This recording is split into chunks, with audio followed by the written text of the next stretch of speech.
Hey, I'm Culture Asking, and today, guys, I'm here to do another anime review, as my review is to Boku no Hero Academia Season 2, Episode 18, guys.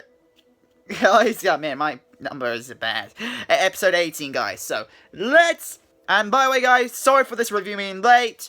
As you guys, most of you by now know how I do my reviews and stuff.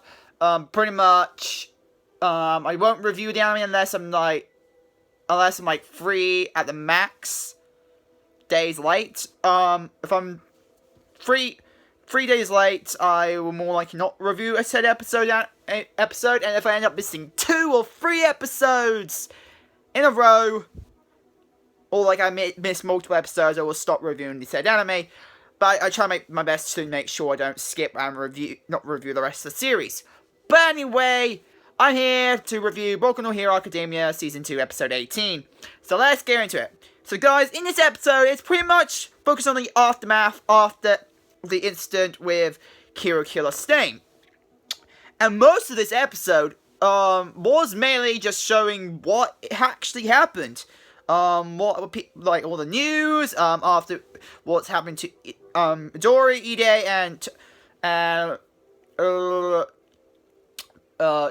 Todoroki after their fight with Killer Stain. And we found out that one rule about being a hero in this generation, in this world, is that there is a limitation of when you can save people. When you can save them. And it looks like how both Ide, Todoroki, and Midori defeated Killer Stain. Pretty much it's saying there is a law that you can't use violence. You can't use violence no matter what, even if you're a hero. In other words, you have to be officially sent out by the government or by the said company, by the said government, content the company and official officers, by policemen and everything, officially contacts a company that of course owns heroes to make them go out to save people. That means they have to officially been sent out. If they're not being officially sent out, then all the actions they do would be, unfortunately, not being well received by the government. And unfortunately, it means they will have, unfortunately, been given strict punishments. Now, of course, they won't be,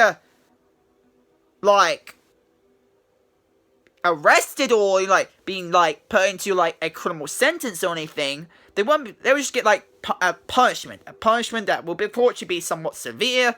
Well, in their eyes, severe. But it will it'll be a punishment. They get a punishment for it. Which will have been the case if the information of what happened with Killer Stain got revealed publicly, if the real incident got revealed publicly, which is the only way that Midori, Ide, and Todoroki got out of being punished, is that, and again, as they are promising students, I mean, technically, they're not even heroes yet, so what they actually did is technically can be called a crime. But as they're getting trained to be heroes, they had that leeway of not being in trouble. And then take it as it also did it out of self-defense and also doing it to protect some people, saving people, then of course I feel like even a regular person will get this treatment, is that if they don't, if not many people got shown, if hardly any witnesses got involved, hardly any witnesses, only a fair few, not enough to be able to spread the word properly around, they won't be able to, it won't affect anyone. They won't, they know they can cover it up and make sure no one even knows what the hell actually happened. So, yeah. Now, and this is what happens with Todoroki, Ide, and, Midori. They want them, because of their promising on students, they don't want them to go through a punishment, even though the normal public will recognize them as being heroes, instead they'll get praises for it. They will, unfortunately, by law, they will have to do some punishment, given a punishment. And unfortunately, even the main heroes, I think all might got mentioned, but definitely, Guntorin and the other guys that were not officially sent out would, of course, been put in trouble for it. They would have been put in trouble for it, from what I've heard, for news and violence and everything, because they're not being officially sent out, and because of that, they would have been physically punished. But of course, as they all agreed to not make the actual incident public, they were able to cover up so Midori, Izuku, and Todoroki won't be punished. Now, unfortunately, the main heroes, of course, had to be punished. The only one who didn't have to be punished and would be Invader, because he was officially sent out.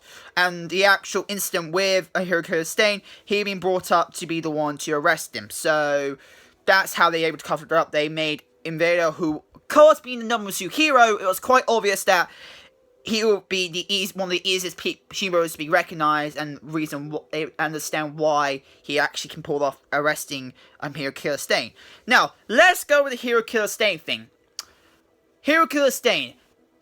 We found out he's got a similar code that affects people in the way that the Judgment of Peace catchphrase that All Might has.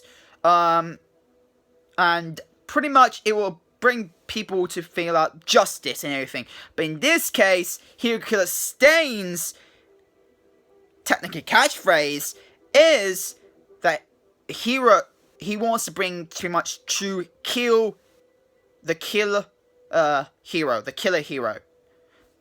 Or kill the heroes. Kill the heroes. That's his catchphrase. And the thing is, it actually, someone recorded and done research on Hero Killer's backstory and done a video on it.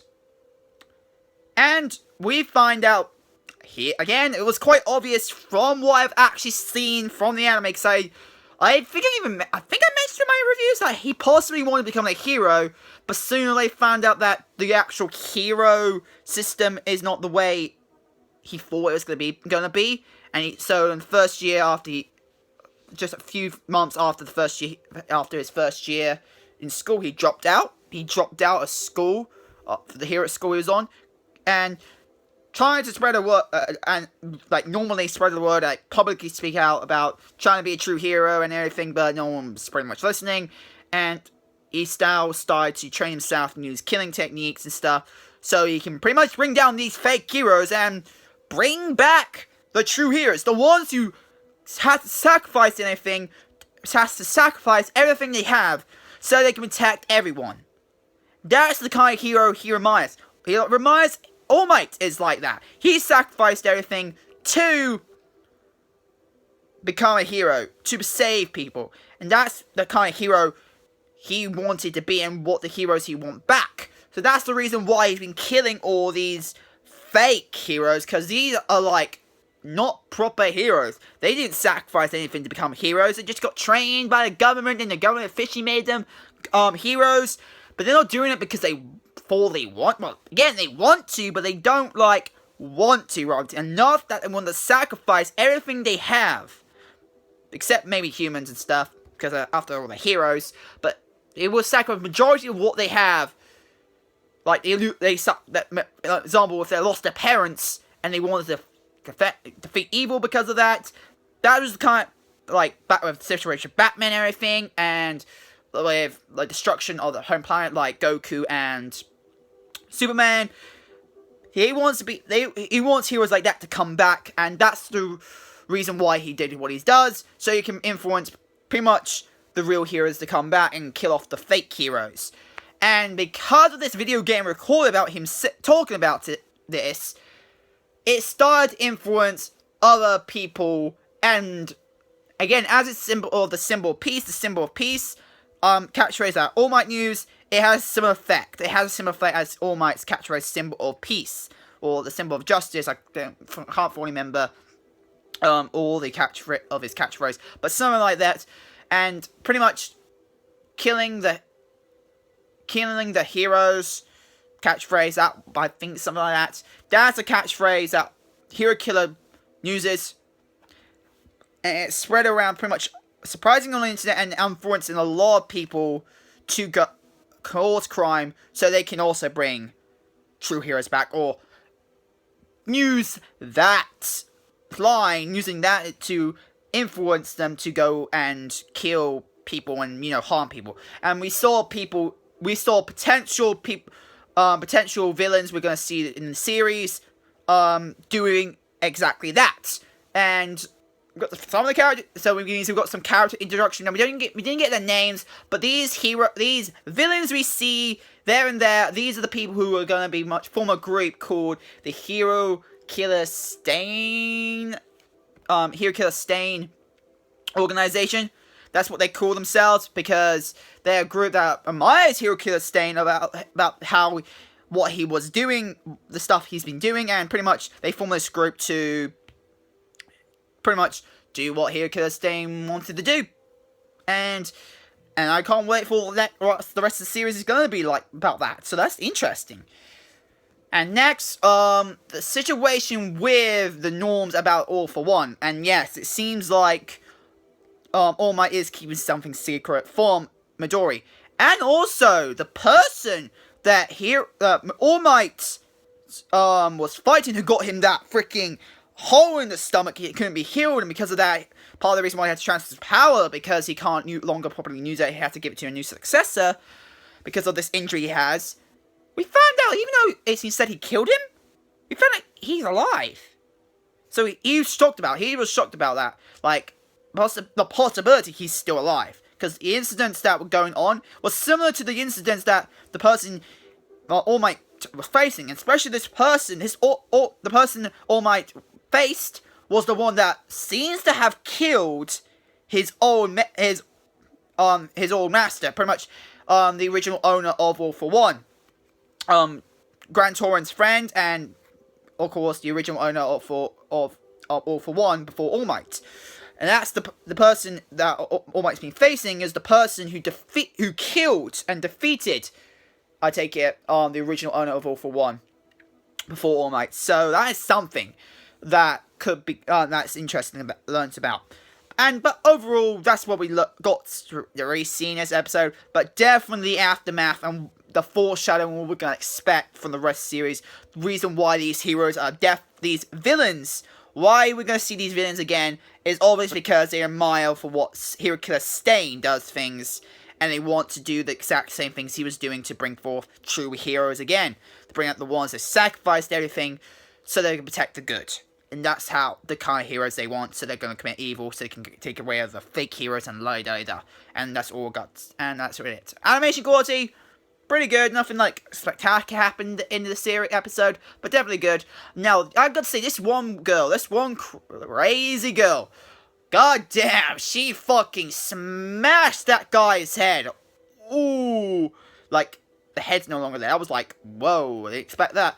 Like, she was like one of those girls, you expect, if she was a villain, who was like, sliced and diced. Like, sliced and diced. You don't think, or like, poisoned, or dark poison, like, you expect to do something about actually smashing a head. That's more gruesome than slicing and dicing, or, like, poisoning people. Like, that was definitely, ooh, I'm gonna expect her doing quite a lot of thrashing going along, so that's something I'm interested in seeing with her character. But that's it, really. And the others, oh, especially that, like, this character who looked a bit like Hero Killer Stain, but had more muscle to him. He looked interesting. Like, I wonder what his quirk was like. Hulk powers, that'd be cool. And then we also, and there's other villains, but we don't know what they are. But definitely I want to know what these, pretty much I want to know the quirks of these villains. But I definitely think we're going to find out sooner or later. But yeah, and that's all I got to say. Anyway, guys, that's my anime review to Boku no Hero Academia Season 2, Episode 18, guys. Hope you guys like it. Channel fans, stay for guys and information down below. Manage that, and yeah, hope you guys like it. Come on, subscribe, and I'll see you guys later. Bye, guys. Wow.